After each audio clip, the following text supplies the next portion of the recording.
আসসালামু আলাইকুম viewers, welcome back to my channel. আশা করি দেশে এবং দেশের বাইরে যে যেখানে আছেন আল্লাহর অশেষ রহমতে সকলে ভালো আছেন, সুস্থ আছেন। আলহামদুলিল্লাহ, আমরাও ভালো আছি। আমি ফাতেমা, সবাইকে আমার নতুন আরেকটা ভিডিওতে স্বাগত জানাচ্ছি। আজকে আমার ভিডিওর টাইটেল এবং থাম্বনেল দেখেই কিন্তু আপনারা বুঝতে পেরেছেন আজ আমি কোন বিষয়ের উপর ভিডিও নিয়ে এসেছি। আশা করি বরাবরের মতো আজকের ভিডিওটাও আপনাদের অনেক উপকারে আসবে। আর একটা রিকোয়েস্ট করছি, যদি আমার এই ছোট্ট চ্যানেলটাকে সাবস্ক্রাইব না করে থাকেন তাহলে প্লিজ সাবস্ক্রাইব করে পাশে থাকা বেল বাটনটা অবশ্যই ক্লিক করে রাখবেন সবার আগে ভিডিওর নোটিফিকেশনটা পেয়ে যাওয়ার জন্য। আপনাদের সাথে কথা বলতে বলতে আমি কিন্তু একটা ঝুল ঝাড়ুর সাহায্যে এই যে আমার ফ্যানের গা থেকে যে আলগা ময়লাগুলো ছিল সে আলগা ময়লাগুলো ফার্স্ট টাইম পরিষ্কার করে নিচ্ছি।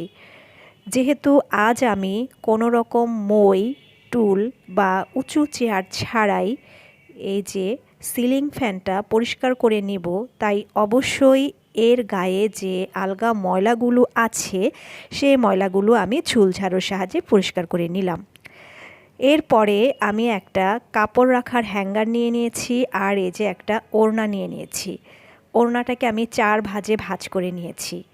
আপনারা দেখতেই পাচ্ছেন আমি 4 ভাঁজে ভাঁজ করে ওড়নাটা এভাবে এই হ্যাঙ্গারের মধ্যে পেঁচিয়ে নিচ্ছি। এই কাজটা আমি কিভাবে করছি আশা করি আপনারা স্ক্রিনে দেখেই সেটা বুঝতে পারছেন।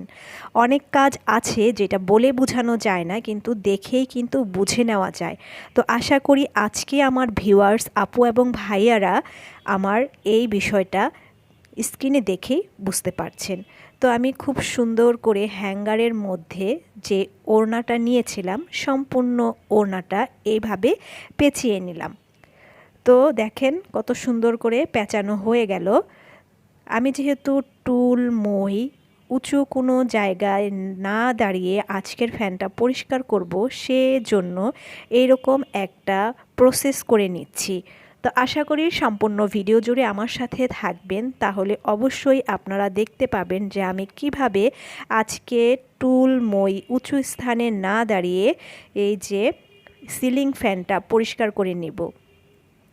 এরপরে আমি ওড়নাটা যে পেঁচিয়ে নিয়েছিলাম সেখানে একটা দড়ি দিয়ে এভাবে মুড়িয়ে মুড়িয়ে খুব ভালো করে, আপনারা দেখতেই পাচ্ছেন, খুব ভালো করে টাইট করে আমি এই জায়গাটা বেঁধে দিচ্ছি। অবশ্যই টাইট করে বেঁধে দিতে হবে, কারণ যেহেতু আমি এটা দিয়ে কাজ করব, কাজ করার সময় যেন খুলে না যায়, তাই আমি কিন্তু সেই সুতাটা দিয়ে খুব ভালো করে পেঁচিয়ে তারপরে ভালো করে গিঁট দিয়ে নিলাম। আশা করি এই বিষয়টাও আপনারা স্ক্রিনে দেখেই বুঝতে পারছেন। আমার এক সাইড বাঁধা হয়ে গেল। এখন আরেকটা ওড়নাও আমি নিয়েছি, সেই ওড়নাটা আমি এই পাশ দিয়ে পেঁচিয়ে দিচ্ছি। সেই ওড়নাটা আমি এই পাশ দিয়েও সম্পূর্ণ জায়গায় পেঁচিয়ে দিব। মোট কথা পুরো হ্যাঙ্গারটাই কিন্তু আমি দুইটা ওড়না দিয়ে বারবার দেখতেই পাচ্ছেন এভাবে মুড়িয়ে মুড়িয়ে পেঁচিয়ে দিচ্ছি। একটা ওড়না আমার পেঁচানো শেষ, আর আরেকটা ওড়না আমি উপরের সাইড দিয়ে এভাবে পেঁচিয়ে পেঁচিয়ে হ্যাঙ্গারটা সম্পূর্ণ ওড়না দিয়ে ফিল আপ করে নিচ্ছি। আশা করি এইটাও আপনারা স্ক্রিনে দেখেই কিন্তু বুঝতে পারছেন।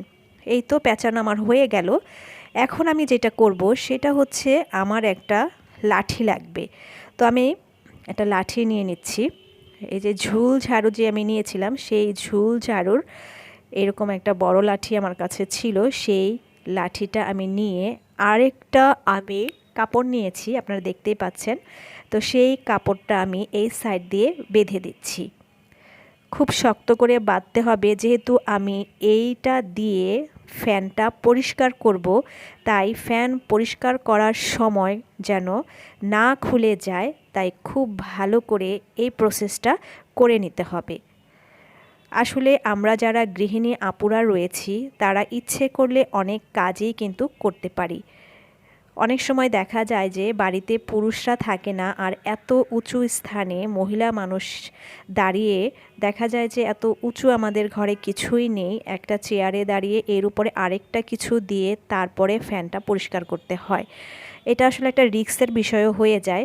যারা একান্তভাবেই ফ্যানটা মই টুলের উপরে দাঁড়িয়ে পরিষ্কার করতে না চান, তারা এইভাবে এই প্রসেসে কিন্তু ফ্যানটা পরিষ্কার করে নিতে পারেন। আশা করি আজকের ভিডিওটা সকল আপুদের এবং ভাইয়াদের ভালো লাগবে। ভালো লাগলে প্লিজ একটা লাইক করে দিবেন, ফ্রেন্ডস অ্যান্ড ফ্যামিলির সাথে শেয়ার করতে ভুলবেন না। তারপরে যে আমি একটা লাঠি নিয়েছিলাম, সেই লাঠিটাও কিন্তু ভালো করে এই দড়িটা দিয়েই আমি বেঁধে দিচ্ছি। আমি একই দড়ি দিয়ে বেঁধে দিচ্ছি যেন শক্ত হয়, এ কারণে আমি এই দড়িটা দিয়ে সুন্দর করে লাঠিটাও কিন্তু বেঁধে দিচ্ছি। এই তো আমার কিন্তু তৈরি হয়ে যাচ্ছে, অল্প সময়ের মধ্যেই কিন্তু আমি তৈরি করে নিতে পারলাম এই জিনিসটা। এটা দিয়ে আমি এখন ফ্যানটা পরিষ্কার করে নিব। তাহলে চলুন দেখা যাক আমি এই জিনিসটা দিয়ে কিভাবে এত উঁচু জায়গায় ফ্যানটা রয়েছে সেই উঁচু স্থানের ফ্যানটা পরিষ্কার করে নিব। খুব ভালো করে আমি গিট দিয়ে নিয়েছি, শক্ত হয়েছে, কোনো রকম ছুটে যাওয়ার কোনো ভয় নেই। আমি খুব ভালো করে বেঁধে নিয়েছি। তো আপনারা যখন এই কাজটা করতে যাবেন তখন অবশ্যই ভালো করে বেঁধে নেবেন। যারা চেয়ারে টুলে দাঁড়িয়ে ফ্যান পরিষ্কার করতে পছন্দ করেন না, অনেককে দেখা যায় যে রোগী মানুষ, তাদের পক্ষে চেয়ারে এবং টুলে দাঁড়িয়ে ফ্যান পরিষ্কার করা সম্ভব হয় না, তারা কিন্তু এই প্রসেসটা করে নিতে পারেন। তো আমি এই যে এখানে পানি নিয়ে নিয়েছি, ডিটারজেন্ট দিয়ে ভালো করে গুলিয়ে নিয়েছি। ডিটারজেন্টটা 1 চা চামচ পরিমাণের আমি ডিটারজেন্ট পাউডার দিয়ে পরে পানির মধ্যে গুলিয়ে এই যে এই জিনিসটা এখানে ভিজিয়ে নিচ্ছি। অবশ্যই হাতের সাহায্যে খুব ভালো করে চিপড়িয়ে নিতে হবে, যেহেতু ফ্যান একটা ইলেকট্রনিক জিনিস, এখানে যেন বেশি পানি না ব্যবহার করা হয় সেই দিকে আমাদের খেয়াল রাখতে হবে। তো আমি ভালো করে চিপড়িয়ে নিয়েছি। এখন আমি এইটা দিয়ে সিলিং ফ্যান পরিষ্কার করে নিব। ফার্স্ট টাইম এর উপরের অংশটা আমি ভালো করে মুছে নিচ্ছি। যেহেতু আমি নিচ থেকে দাঁড়িয়ে কাজটা করছি, এটা কিন্তু একটু কষ্টকর কাজ। আশা করি সেটা আপনারা স্ক্রিনে দেখেই বুঝতে পারছেন। খুব সহজেই কিন্তু এই কাজটা করা সম্ভব না, একটু কষ্ট হলেও কিন্তু ইজিলি করে নিতে পারবেন। এই যে দেখেন আমি কতটা তাড়াতাড়ি কিন্তু ফ্যানের গা থেকে ময়লাটা উঠিয়ে নিচ্ছি। এভাবে ফ্যান পরিষ্কার করে নিলে কোনো রকম ভয় নেই। এই কারণে ভয় নেই যে আমরা অনেক সময় টুলের উপর দাঁড়িয়ে যারা গৃহিণী আপুরা আছি ফ্যানটা পরিষ্কার করি, তখন খুব ভয় থাকে পড়ে যাওয়ার। আর এটা যেহেতু আমি নিচ থেকে দাঁড়িয়ে ফ্যানটা পরিষ্কার করে নিতে পারছি, তাই কিন্তু এটা আমাদের জন্য অনেক সুবিধাকর। তবে একটু কষ্টকরও। যদি আমরা টুলের উপরে দাঁড়িয়ে করি তাহলে যেমন হাত দিয়ে ধরে ফ্যানটা পরিষ্কার করে নেওয়াটা একটু সহজ হয়। আর যেহেতু আমি নিচ থেকে দাঁড়িয়ে করছি, এটা কিন্তু একটু কষ্টের কাজ। তো আশা করি আপনারা ফ্যানটা দেখে বুঝতে পারছেন কতটা সুন্দর পরিষ্কার হয়ে গেছে। যদি ভালো লেগে থাকে আবারও বলছি, সকলে লাইক করবেন, কমেন্ট করবেন, ফ্রেন্ডস অ্যান্ড ফ্যামিলির সাথে শেয়ার করতে ভুলবেন না। আল্লাহ পাক আমাদের সকলকে ভালো রাখুক, এই কামনায় আজকের মতো বিদায় নিচ্ছি। চলে আসব আবার আরেকটা ভিডিওতে।